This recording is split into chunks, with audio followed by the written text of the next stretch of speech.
Your first trial will be taking on the high-speed ring's bank turn. In a bank corner, you'll be able to turn much faster than in corners without a bank. Avoid abrupt braking. Instead, play with the throttle to let the bank help you turn.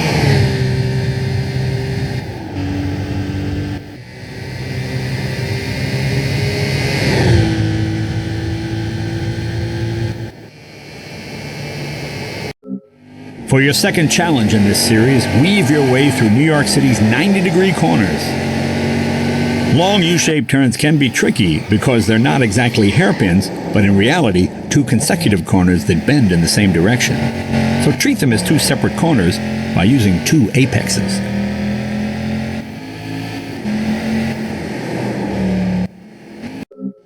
In this third challenge, there are a couple of ways to take on this tricky 270-degree corner. It's up to you to figure out the best way to get through this turn as quickly as possible. There are two ways to successfully get through this corner.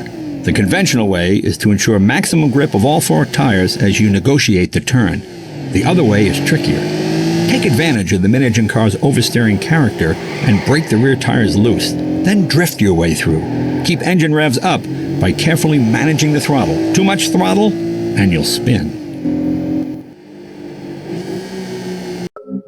Changes in altitude, such as this inclined S-turn, are a great way to test your track knowledge and racing skills.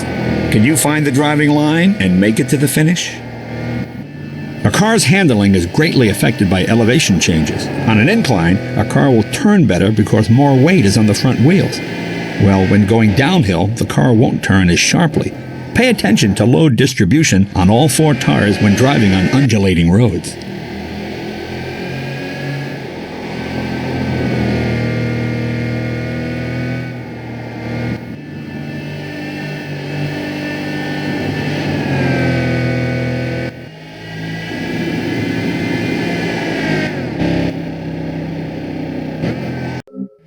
Motegi's East Course has a challenging series of inclines and bank turns. Race through this portion of the track and focus on car control and road grip. The angle of Motegi's bank corners changes through the shortcut that leads from the East Course to the main course. This is a very tricky portion of the track. The corners have negative banking, which easily upsets a car's handling balance. Proceed with caution. This combination of tricky corners will test your braking and turning skills. What makes it challenging is that the corners are different sizes. Slowing the car down appropriately from the high-speed section is key here. If you carry too much speed when entering a corner, you'll find that the front tires won't be able to grip the pavement, resulting in understeer. This means that the car will have a tendency to keep going straight, despite the fact you're turning the steering wheel, and the car will be forced to the outside of the corner. Try trail braking into the corner, where you're gradually on the brakes as you turn in. This will help the front tires regain grip. On the last part of Grand Valley, you'll be required to negotiate the tight S's in a high-powered front-engine, rear-wheel drive car.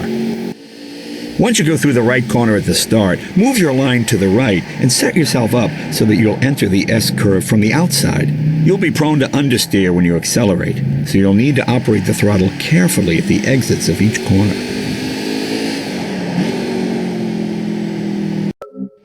Try driving through the chicane, where there's a series of tight left-right turns. Make sure to adequately decelerate to get through successfully. It's vital to slow the car down before coming up on the first corner. If you don't slow down enough, you'll miss the apex of that corner, and this will make it very difficult to be in the right position for the following left-hander. Enter the corner slowly and come out quickly. This is a challenge in which you'll weave through a row of pylons. Drive so you don't knock them over and race to the finish line. The most important part of slalom is the coordinated operation of the steering and the throttle. Let off the throttle and turn the steering wheel. Once the car starts changing direction, return the steering and step on the accelerator. You'll be repeating this basic operation.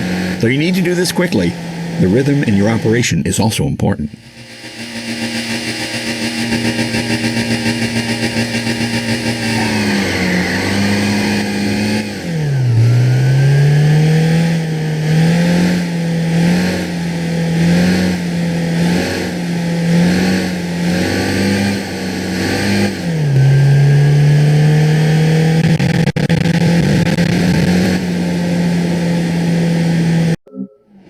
car's drivetrain layout dictates its performance and handling balance. For this first trial, you'll be piloting a front-engine, front-drive car on the Tsukuba circuit.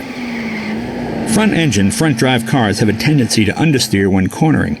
You'll need to make sure you have the right speed before turning in, making sure the front tires will properly grip the pavement. An all-wheel drive or four-wheel drive layout has the highest level of stability due to each wheel being directly powered by the drivetrain.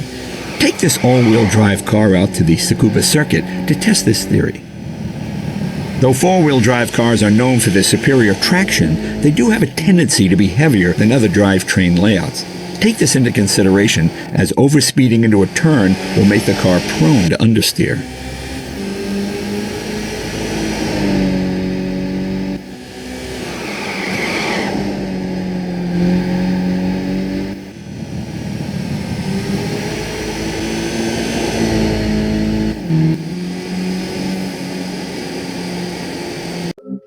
For this last trial, you'll be driving the most popular drivetrain in motorsports, front-engine, rear-wheel drive. Your goal is to maneuver this car through Tsukuba to reach the finish.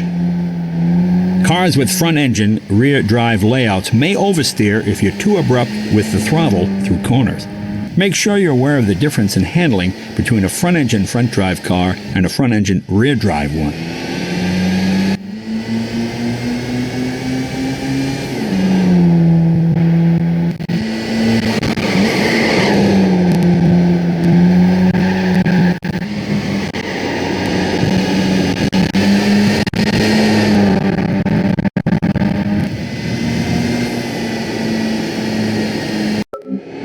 Try driving a long corner that curves wide. Be careful, even a slight mistake can force you off the road. While you're on the inside of the corner, modulate your speed with the throttle.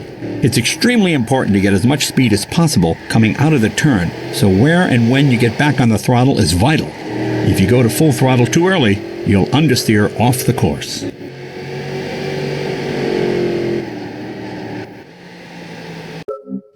Try driving an S-curve in the dirt.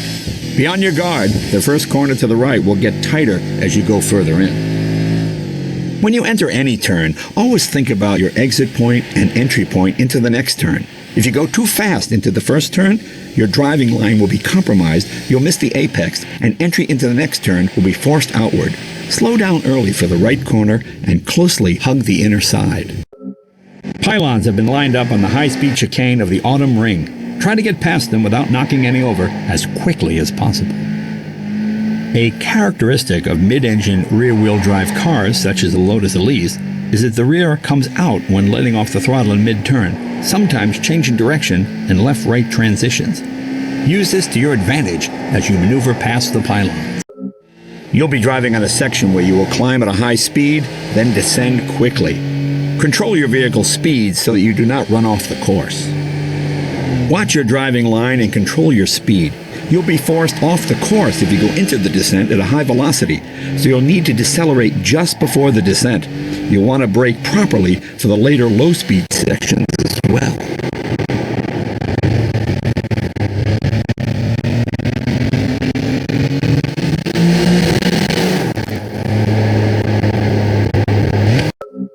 Try a blind corner where it's difficult to see ahead, and watch out not to brake too late.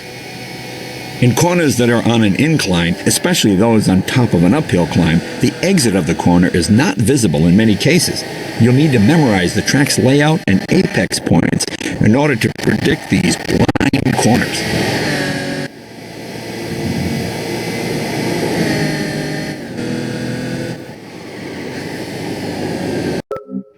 Challenge a high-speed S-curve on an incline. This is a blind corner, so be careful not to crash. You'll need to know the shape of this corner well and set your driving line without being influenced by the ups and downs. The radius of the corner is not extremely tight, so you'll be able to boldly cut across the berm on the inside.